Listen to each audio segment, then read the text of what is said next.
Chapter 10. The Criticism of Medical Practice by Doctors. Medical Report Number 9, written November the 27th, 1981. In recent years, more than a little dissatisfaction with the medical profession has been forthcoming.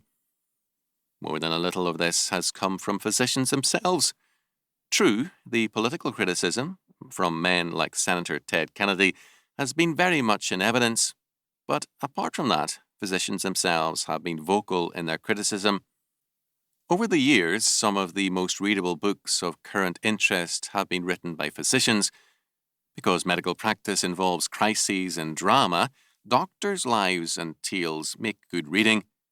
It is not an accident that, together with westerns, detective stories and crime dramas, medical tales provide a high proportion of television fare. After all, it would be difficult to develop a television series around a dental practice or accounting. Medical practice lends itself to drama, and also, for that very reason, to more public interest and criticism. It can be argued that there are as many problems in dental practice and more in accounting, but who is interested in critiques of dentists and accountants? Accountants tend to favour the Internal Revenue Service in preparing your returns to avoid too many audits, and hostility to their clients, which could put an accountant out of business. Thus, doctors get an undue amount of attention, both pro and con, because of the very nature of their calling. Like politicians, they are very much in the public eye, whether they like it or not. The sharp criticism of medical practice by physicians is a relatively new thing, but a very important factor. Without necessarily agreeing with the criticism, we need to welcome it as a healthy development. State control over medical schools and medical licensing was a very serious step in the history of American medicine. Whatever short-term benefits these steps may have brought about, they were fateful in that the basic premise of socialized medicine was thereby granted. The state was no longer limited to the control of medical practice, which had become criminal. It now controlled all of medical practice in principle. In recent years, the state has moved toward using the potential powers gained when its controls over medical schools and licensure were established. Some men, like Dr. M.R. Saxon, MD, of Aurora, Illinois, have not only written and spoken against this trend, but have taken practical steps against it as well. There is a growing awareness among many physicians of the basic issues in state control. Thus, some of the medical critics are clearly in the ranks of greater freedom and self-reform. One such doctor is Robert S. Mendelsohn, MD, Confessions of a Medical Heretic, 1978, whose concern for freedom led him to be a witness for Reverend Lester Roloff in Austin, Texas, in a trial with respect to the attempt of the state to control Roloff's ministry to delinquent children. A very different book is by Dr. John S. Bradshaw, a British surgeon, Doctors on Trial, 1978. Dr. Bradshaw presents his book as a simulated trial of his profession before a judge, and he presents an array of testimonies, pro and con, before rendering a guilty verdict. Bradshaw does call attention to the overuse of drugs, high-technology medicine, the Tuskegee case, the Willowbrook case, and more. Another similar work is by Keith Allen Lasko, MD, The Great Billion-Dollar Medical Swindle, 1980. Like Bradshaw, Lasko, a California doctor, calls attention to a great degree of medical malpractice. Some of the areas he covers deal with methadone, hypoglycemia, impotence, vasectomy, mastectomy, hysterectomy, gallbladder stones, herpes, cancer, hospitals, drugs, ambulances, and more. His book is much more informative than Bradshaw's and is an exceptionally thorough statement of areas of serious problems. Like Bradshaw's book, it is marred by too much hostility and an element of self-righteousness. He is more honest than Bradshaw in that he states his premises openly and plainly, quote, "The major reform needed for the U.S. healthcare system is the removal of the profit motive from medicine," end quote, page 226. Dr. Lasko then raises the pertinent question: can our bungling, inept and corrupt federal government, quote, the same federal governments that give us Amtrak, the Postal Service, the swine flu fiasco, the Vietnam debacle, the Bay of Pigs and the Veterans Administration, not to mention the national defense mess, the energy crisis, the, quote, war on poverty, end quote, and the, quote, war on cancer, end quote, give us a good national healthcare administration, end quote. Page 227. Lasko's answer is an amazing one. Quote, if America is to survive, one has to assume that some leadership will eventually surface in Washington, D.C., end quote, page 228. Why does one have to assume that? On the contrary, those nations in past history who have looked to the state for salvation have perished for that very reason. Would it not make much more sense to set the doctors free from controls and allow the free market to give us good medicine? Contrary to Dr. Lasko's belief, quote, the profit motive, end quote, does not disappear when the state takes over the economy or aspects thereof. Profit in the form of graft and corruption then skyrockets, even as services decline. Socialism replaces a normal and healthy profit motive with massive fraud and corruption. Many, if not most, of the evils Dr. Lasko attacks in his profession are the products of federal intervention into medicine, which has made possible the proliferation of the needless, state or federally paid surgeries he criticizes. Those of us who are not on Social Security, Medicare, medical insurance, or what have you, seem to need far less surgery or hospital care. We still belong to the old order of freedom, not subsidy. All the same, it is necessary to call attention to a very important point made by the various medical champions of socialized medicine. The need for a higher moral standard among doctors and less surgery, prescription, and practice for money's sake. Up to a point, we can and must agree with this. But let us look more closely at this objective. The goal of the advocates of socialized medicine is that doctors become socially concerned and moral, and they believe that this can be accomplished by legislation. We are dealing with a false doctrine long condemned by Orthodox Christianity, salvation by law.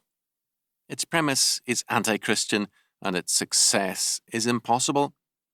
The idea of socialized medicine is even less workable than was prohibition. The hope of making doctors moral by law has in it some very seriously faulty premises. Two of these concern us at this moment. First, it is assumed that profit is evil, a premise we cannot accept. Moreover, it is curious that, even in Marxist countries, no successful attempt is made to eliminate the profit motive for artists and writers. The facts of quality and market control and market receptivity cause problems, very obvious ones. True, the Soviet Union does try to subsidize subservient writers and painters, but somehow the better writers sometimes get published at home or abroad and are far more successful. Also, the independent painters build up an underground market. The controls do not militate against profit, they militate against quality. In medical practice, free choice does often reward a good, quote, bedside manner, end quote, but it also rewards quality, and it gives the decision-making power to the consumer patient rather than the state. The state usually rewards subservience, and its choices are less to be trusted than the individuals, as witness almost everything the state does. Second, while we can legislate morality to a degree, that is, we can have laws against murder, we cannot by legislation change the heart of the murderer. Legislation is legitimate if it legislates against a crime, but it is presumptuous, dangerous, and false if it legislates against the innocent man as a potential criminal. It is the murderer who must be controlled, not the innocent man. The assumption of socialized medicine is that physicians constitute a socially dangerous and/or derelict element which must be controlled. On this point, let us look again at Dr. Bradshaw's indictment and conviction on paper of the medical profession. In his concluding paragraph, Bradshaw speaks of the need to create a new society. This goal requires something we now lack. Quote, the philosophy, the religion needed for the establishment of such a society, end quote, page 313. It would appear that what Dr. Bradshaw has in mind as the philosophy or religion of the future is a humanistic statism. He does bring his doctors to the bar before a British judge in New York City.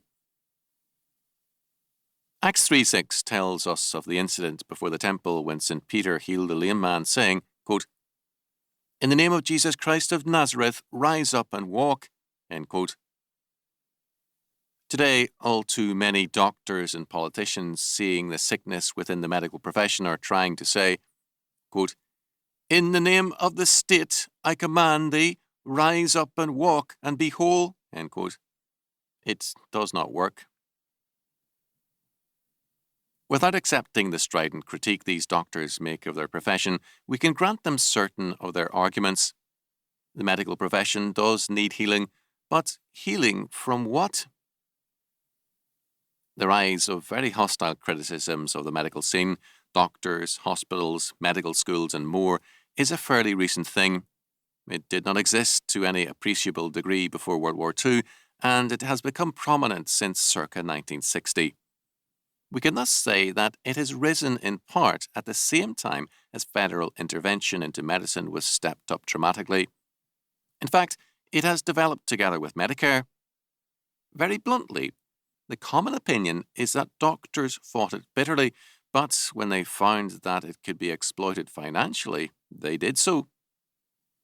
As some doctors have plainly said, there is truth to this charge. An even more important issue is abortion.